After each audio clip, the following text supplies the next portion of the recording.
بھائی صاحب نے اچھا سوال پوچھا اور میں سوال کو دہراؤں گا. اگر سوال کو سمجھنے میں کچھ غلطی ہوگی تو آپ سیدھا کر لینا. بھائی صاحب نے پوچھا کہ بت پرستی غلط ہے, ان کے مذہب میں بھی غلط ہے, ہمارے مذہب میں بھی غلط ہے. آپ بت کو الٹا پوجو یا سیدھا پوجو, تو مذہب کو پوجنا صحیح ہے کیا نہیں, وہ آپ کا سوال تھا. مزار پہ جانا صحیح ہے کیا غلط ہے. بھائی صاحب نے بہت اچھا سوال پوچھا. اسی لیے میں کہتا ہوں کہ اسلام کو جاننے کے لیے مسلمان کو مت دیکھو, قرآن اور حدیث کو دیکھو. قرآن میں کہیں بھی نہیں لکھا ہوا ہے کہ مزار بناؤ. یہاں تک کہ اللہ کے رسول محمد صلی اللہ علیہ وسلم نے کہا کہ کوئی بھی قبر پکی نہیں ہونا چاہیے, اگر پکی ہے تو اس کو زمین سے نشر کرنا چاہیے.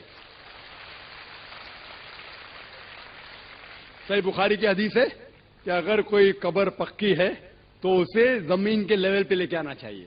مزار کو پوجنا غلط ہے, حرام ہے. میں جانتا ہوں کہ کئی مسلمان انجانے میں علم کی کمزوری کی وجہ سے وہ مزار پہ جاتے ہیں. اور میرا یہ کہنا ہے کہ بہت سا کلچر جو ہے, یہ کلچر ہمارے زندگی میں آ جاتا ہے. اور ہمارے باپ دادا پہلے کہیں نہ کہیں ہندو تو ہوں گے, تو ہمارے باپ دادا جاتے تھے مندر, تو ابھی جا رہے ہیں لوگ مزار میں. آہستہ آہستہ تبدیلی آ رہی.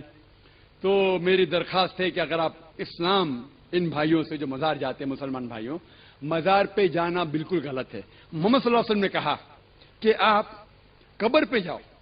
اگر آپ قبر پہ جائیں گے تو آپ کو یہ احساس ہوگا کہ آپ کبھی نہ کبھی مرنے والے ہیں, تو اللہ پہ اور یقین کریں گے, آخرت پہ یقین ہوگا.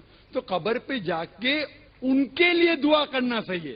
جو آدمی مر چکا ہے ان کے لیے دعا کرو, ان کو دعا نہیں کر سکتے. You can pray for them, not to them.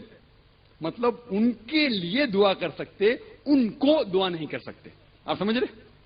وہ بیچارہ شخص مر گیا ہے, اچھا شخص تھا, اس کے لیے دعا کر سکتے اللہ اسے جنت فردوس دے, انہیں نعمت دے, انہیں معاف کرے, وہ تک ٹھیک ہے.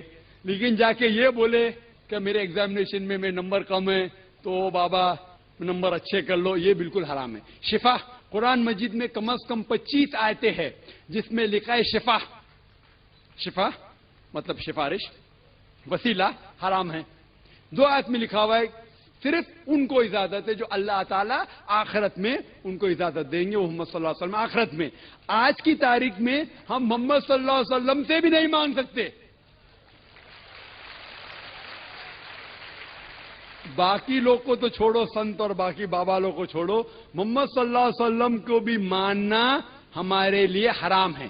جو شخص مر چکا ہے ہم انہیں عزت کرتے ہیں, محمد صلی اللہ علیہ وسلم سے محبت کرتے ہیں, ان سے پیار کرتے, لیکن ان کی پوجا نہیں کرتے, ان کی عبادت نہیں کرتے. عبادت صرف اللہ کی ہے. میں السلام علیکم بات کر رہا ہوں. میرا تعلق کراچی سے ہے. میرا سوال یہ ہے کہ درگاہوں پہ جانا صحیح ہے یا غلط؟ آپ جواب ارشاد فرمائیں اور رہنمائی کیجیے. جزاک اللہ. مزار پر حاضری بالکل جائز ہے کہ اس میں کوئی ایسی پیچیدگی نہیں ہے. حدیث پاک میں ہے, انہیں مضمون اس کا ہے کہ میں پہلے تمہیں قبروں کی زیارت سے منع کرتا تھا, اب اجازت دیتا ہوں کہ قبروں کی زیارت کرو.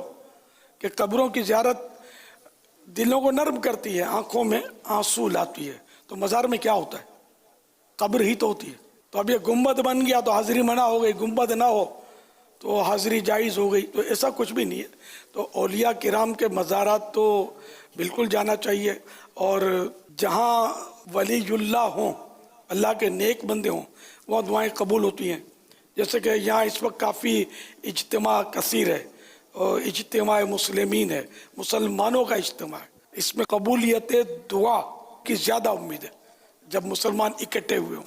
اچھا, اور پھر کوئی اللہ کا ولی ہو, اس کے قریب میں کوئی دعا مانگی جائے, علماء صلحاء کے قریب میں دعا مانگی جائے, تو یہ تو زیادہ قبولیت کے قریب ہے. تو اب اگر کوئی اللہ کا نیک بندہ زندہ ہو, اس کی دعا کیوں قبول ہوتی ہے؟ کہ اس پر اللہ کی رحمت نازل ہوتی ہے.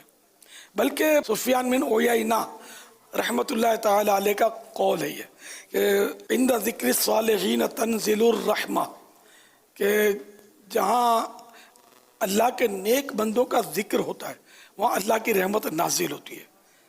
اچھا, نیک بندے کا ذکر ہو, اس کا تذکرہ ہو, اس کی باتیں ہوں, تو اللہ کی رحمت نازل ہو. اور نیک بندہ خود موجود ہو تو کیا اس پر کیا ہوگا؟ کیا اس پر رحمتیں نازل نہیں ہوں گی؟ انڈرسٹوڈ ہے. کہ یہ تو سراپا رحمت ہے کہ اس کے تذکرہ رحمتیں دلا رہا ہے تو خود کتنا وہ رحمتوں میں ڈوبا ہوا ہوگا. اچھا اب جو زندہ ہے رحمتوں نازل ہو رہی ہیں ٹھیک ہے اس پر. اچھا اب دنیا سے چلا گیا تو کہ رحمتیں ہٹ جائیں گی. اب تو اجر کا موقع آیا. قبر اجر کا مقام ہے وہاں تو اجر ملے گا. تو وہاں تو یہی سمجھ میں آتی ہے کہ رحمتیں بڑھ جائیں گی. امام ذہبی نے لکھا ہے کہ اب تو رحمتیں بڑھ جائیں گی. یعنی یہ لکھا ہے کہ جو سیدنا معروف کرخی رحمۃ اللہ تعالی کی قبر انور ہے اس کے حوالے سے مختلف کتابوں میں چونکہ یہ ذکر ہے کہ وہاں دعا قبول ہوتی ہے. اس کو تریاق مجرب کہا ہے کہ اہل بغداد اس کی زیارت کرتے ہیں اور وہاں جا کے دعائیں قبول ہوتی ہیں. تو اس واقعے کو ذکر کر کے امام ذہبی رحمۃ اللہ تعالی نے لکھا اس لیے کہ ایسے مقام پر اللہ تبارک و تعالیٰ کی رحمتیں نازل ہوتی ہیں تو وہاں دعا جلدی قبول ہوتی ہے. بے شک بے شک. تو اس طرح مطلب یہ کہ مزارات جو کہ جہاں اولیاء کرام کے مزارات ہیں وہ رحمتوں میں ڈوبے ہوئے تو وہاں جو جائے گا تو وہ تو ذرا محروم کیسے رہے گا. کہ بارش ہو رہی ہو اب آپ چھت کے نیچے آ جائیں گے تو بارش نہیں پڑے گی آپ پر. اگر آپ میدان میں آ جائیں گے جہاں بارش ہو رہی ہے اس جگہ پہ آئیں گے تو بارش آپ پر گرے گی.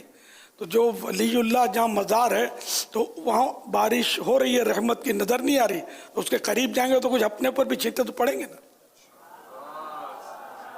تو یوں ہمیں ذہن اچھا رکھنا چاہیے. مدینہ جانا ہے نا سب کو یار کون انکار کرے گا سبھی کو جانا ہے. تو مدینہ میں کیا ہے میرے محبوب کا مزار ہی تو ہے. مین تو یہ لگے میرے آقا وہاں تشریف فرمائے سبز سبز گنبد کے جلوے دیکھنے کے لیے سبھی تڑپ رہے ہیں. تو پھر پوچھتے ہیں کہ مزار پہ جانا چاہیے کہ نہیں. کعبہ شریف کی زیارت سب کا دل کرتا ہے نا یہ بھی اللہ کی رحمت کا مقام ہے. لیکن کعبہ کسی مزار سے ریلیٹڈ ہے اس لیے اس کی زیارت کو ہم نہیں جاتے. اللہ کا گھر ہے کعبہ مگر جس کے صدقے میں کعبہ بنا اس کا مزار شریف مدینے میں تو وہ کعبے کا کعبہ ہے. تو کعبے کی زیارت کی آپ بات کریں اور بولا کعبے کی نہیں مزار پہ نہیں جائیں گے ٹھیک ہے مت جاؤ ہم تو جائیں گے ہے نا. آپ تو خواب میں بھی جاتے ہوں گے اور بیداری میں بھی جاتے ہوں گے. ظاہر ہے کہ جس کو زیادہ جذبہ ہوتا ہے وہ خواب میں بھی سرکار کا روزہ دیکھتا ہے گنبد شریف دیکھتا ہے تو مزار ہی تو ہی ہے. اللہ کریم ہم کو عقل سلیم عطا فرمائے. جنت البقیع میں حاضری اور اپنے قبرستان میں ماں باپ کے یہاں لاکھ روکو کسی کو نہیں رکے گا. دنیا بھر کو منع کرتا ہوگا جب اس کی ماں مرے گی تو بیٹھا ہوگا وہاں قبر پر. یعنی ماں کی قبر پر جاؤ باپ کی قبر پر جاؤ اور اللہ کے ولی کی قبر پر نہ جاؤ یہ کون سا فلسفہ ہے. اللہ کریم ہم کو عقل سلیم عطا کرے. دعوت اسلامی میں رہو گے نا تو انشاءاللہ مدینہ بغداد کرتے رہو گے ورنہ ادھر ادھر چاروں طرف گھومو گے نا تو پھر